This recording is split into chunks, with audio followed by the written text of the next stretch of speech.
BA part third में राजनीतिक विज्ञान के सेकंड पेपर द्वितीय विश्व युद्ध और अंतर्राष्ट्रीय संबंध में शीत युद्ध के उदय के कारणों के बारे में अध्ययन करेंगे। जैसा कि विदित है कि द्वितीय विश्व युद्ध के बाद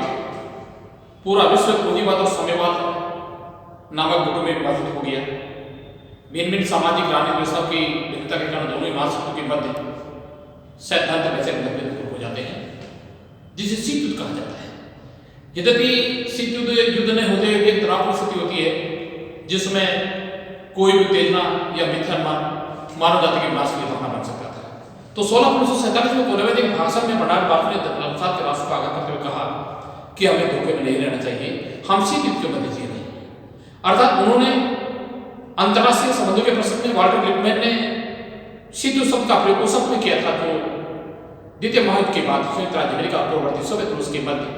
जिस प्रकार के सैद्धांतिक वैचारिक मतभेद उत्पन्न हो जाते हैं और पारस्परिक दुर्भिन्नता होती है, वो सतत बन जाती है, विश्वास अविश्वास बन जाता है। लेकिन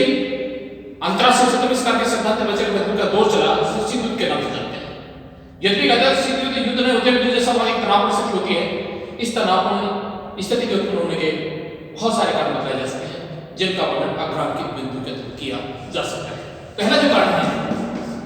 रूस की 1917 में रूस की बोल्शेविक क्रांति।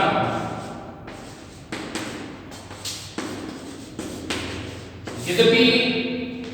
शीत युद्ध के उत्पन्न होने के लिए सोवियत रूस की बोल्शेविक क्रांति को बहुत अधिक उत्तरदायी माना जाता है, क्योंकि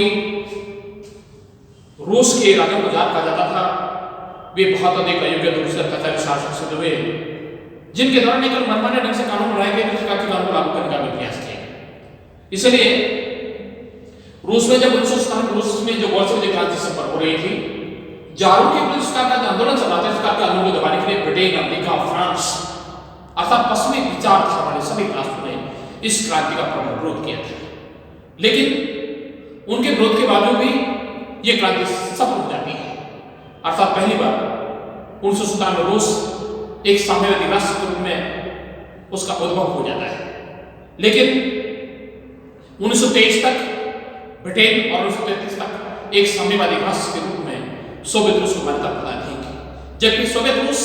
एक साम्यवादी राष्ट्र के रूप में मान्यता प्राप्त करना चाहता था। अतः मान्यता देने और नहीं देने के कारण दोनों ही महाशक्तियों के मध्य सैद्धांतिक वैचारिक का दौर उत्पन्न हो जाता है, जिसे शीत युद्ध के नाम से जानते हैं।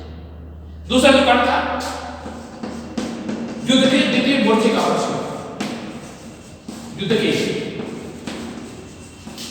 द्वितीय मोर्चे का आवश्यक। इस बात को पूरा संसार जानता है कि जब 1941 में हिटलर ने सोवियत रूस पर आक्रमण किया था, उस समय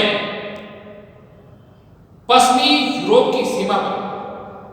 जर्मनी के विरुद्ध द्वितीय मोर्चा खोलने का अनुरोध स्टालिन के द्वारा किया गया था। स्टालिन ने बेझिझक ब्रिटेन और अमेरिका से पश्चिमी यूरोप की सीमा पर द्वितीय मोर्चा खोलने का विरोध किया, लेकिन समय रहते हुए ब्रिटेन और अमेरिका के द्वारा कोई पहल नहीं की जाती है, जिसके परिणाम स्वरूप पूर्वी यूरोप और पश्चिमी यूरोप की दोनों ही सीमा पर सोवियत सेनाओं को आक्रमण का मुकाबला करना पड़ा। वास्तविकता यह थी कि ब्रिटेन और अमेरिका शत्रु को शत्रु से लड़ाकर के युद्ध का दृश्य देखना चाहते थे। अर्थात जर्मनी और सोवियत रूस की बढ़ती हुई ताकत को, शक्ति को समाप्त करना चाहते थे। इसलिए जानबूझकर के अमेरिका ने और ब्रिटेन ने स्टालिन के द्वारा किए गए अनुरोध पर कोई पहल नहीं की, कोई क्रिया नहीं की, कोई प्रतिक्रिया नहीं की, किसी प्रकार का कोई एक्शन नहीं। स्टालिन अपने साथ में बहुत बड़ा विश्वासघात मानते थे। इसलिए इस युद्ध के द्वितीय मोर्चे के प्रश्न को लेकर के संयुक्त राज्य अमेरिका और पूर्ववर्ती सोवियत रूस के मध्य चले आ रहे सैद्धांतिक और वैचारिक मतभेद का दौर समाप्त नहीं होता है, बल्कि बहुत अधिक उग्र हो जाता है। तीसरा जो सबसे इंपोर्टेंट कारण की जाती है चर्चिल का फुटबॉल भाषण। चर्चिल का फुटबॉल भाषण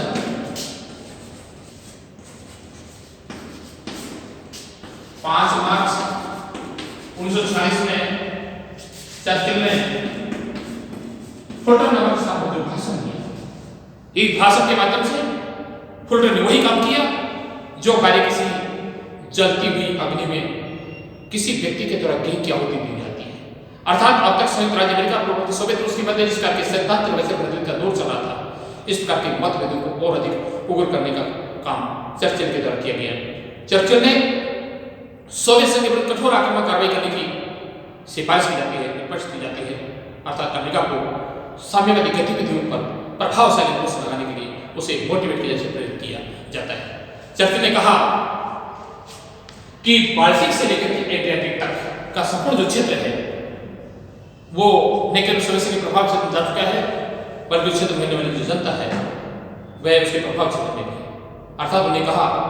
यदि आप स्वतंत्रता की दीपिका को प्रदर्शित करना चाहते हैं, एक आंदोलन अमेरिकन गठबंधन की गहरी आवश्यकता है। इसलिए उन्होंने सोवियत संघ के प्रति कठोर आक्रामक कार्रवाई करने के लिए राष्ट्रपति हेनरी ट्रूमैन प्रशासन को मोटिवेट किया जाता है, प्रेरित किया जाता है। उन्होंने कहा कि देश में रहते हुए साम्यवादी गतिविधियों को प्रभावशाली अंतर स्थापित किया जाता है, सोवियत रूस के विस्तारवादी कार्यक्रम को किया जाता है, तो ऐसा आने वाले समय में सोवियत संघ की गतिविधियों के कारण संयुक्त राज्य अमेरिका ईसाई सभ्यता के लिए बहुत बड़ा संकट हो सकता है। इसलिए चर्चिल के द्वारा दिए गए सुझाव के अनुसार अमेरिकी राष्ट्रपति ट्रूमैन के द्वारा ट्रूमैन सिद्धांत के माध्यम से घोषणा की जाती है, खुले रूप में सोवियत संघ को धमकी दी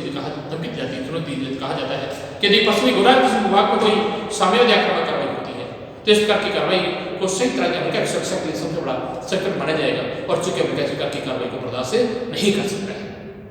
इतना नहीं, अमेरिकी राष्ट्रपति ट्रूमैन के द्वारा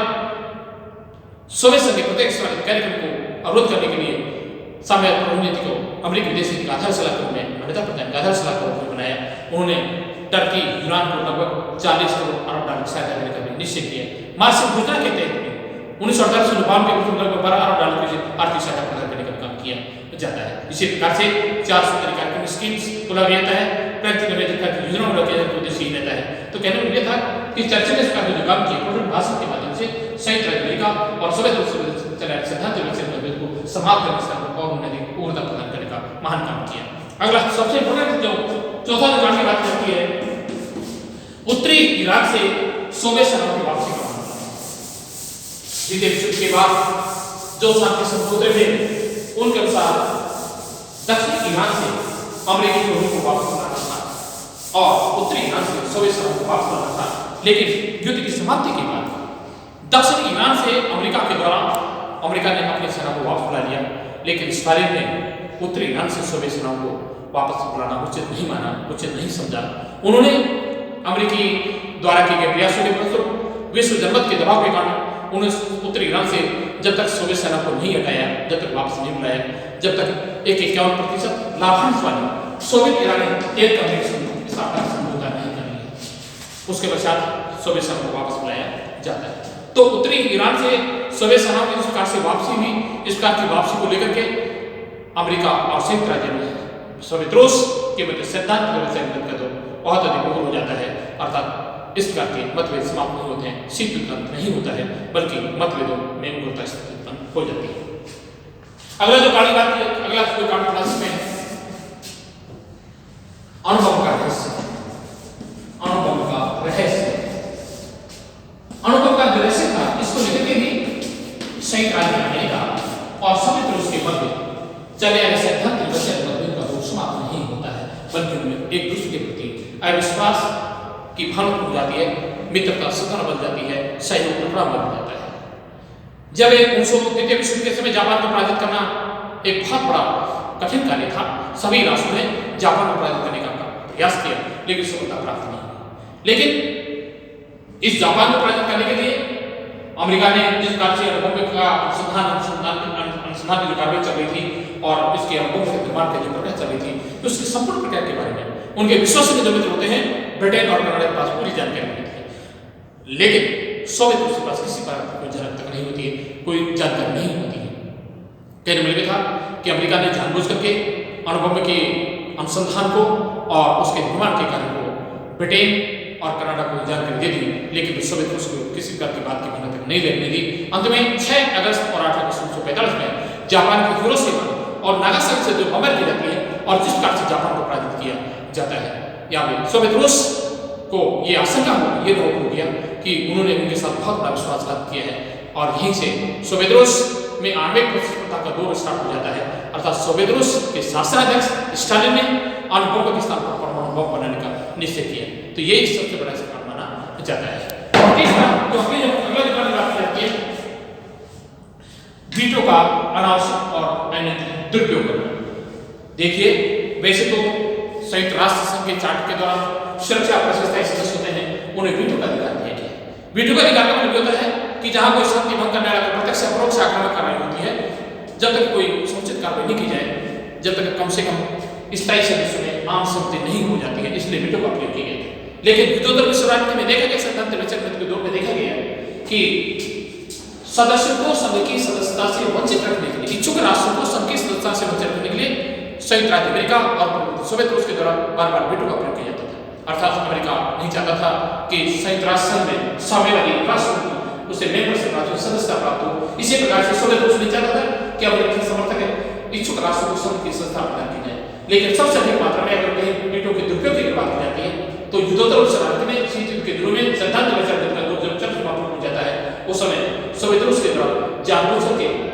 अमेरिकी समर्थक राष्ट्र को संयुक्त राष्ट्र संघ की सदस्यता के लिए वीटो का प्रयोग किया जाता है, दुरुपयोग किया जाता है। और इस प्रकार की बात को लेकर वीटो के दुरुपयोग के कारण अमेरिका ने इसका जो वीटो का दुरुपयोग किया, इसका की घटना बहुत अधिक नाराज हो जाता है, क्योंकि सोवियत रूस का ये मानना था कि ये अंतर्राष्ट्रीय जो संगठन है, संयुक्त राष्ट्र संघ जो है, ये अमेरिकी समर्थक संस्था बन गई है। इसलिए अब अमेरिका ने ये महसूस किया कि जो बार-बार सोवियत रूस संयुक्त राष्ट्र संघ की कार्रवाई को हाईजैक करने की कोशिश कर रहा है, उसको नियंत्रण करने की कोशिश कर रहा है, उसे लगता है कि उसके द्वारा लिए गए निर्णयों को ग्रहण करने से मत की अवहेलना करने की कोशिश कर रहा है। इस प्रकार की बात को लेकर के दोनों राष्ट्रों में सैद्धांतिक विचार का दौर समाप्त होता है, बल्कि और अधिक उग्र हो जाता है। आखिरी जो कारण की बात करेंगे, लैंड लीज अधिनियम के माध्यम से सोवियत संघ जिस प्रकार की सहायता प्राप्त हो रही थी, अर्थात द्वितीय विश्व युद्ध के बाद जिस प्रकार से आर्थिक क्षति के रूप में जिस प्रकार की सहायता इकोनॉमिक एड देने की बात कर रही थी, अमेरिका के द्वारा लैंड लीज अधिनियम के माध्यम से सोवियत रूस को जितनी आर्थिक सहायता दी जा रही थी, पहली बात यह थी कि उस समय सोवियत रूस को अधिक मात्रा में आर्थिक सहायता की आवश्यकता थी, लेकिन पर्याप्त मात्रा में आर्थिक सहायता नहीं देने के कारण भी सोवियत रूस उससे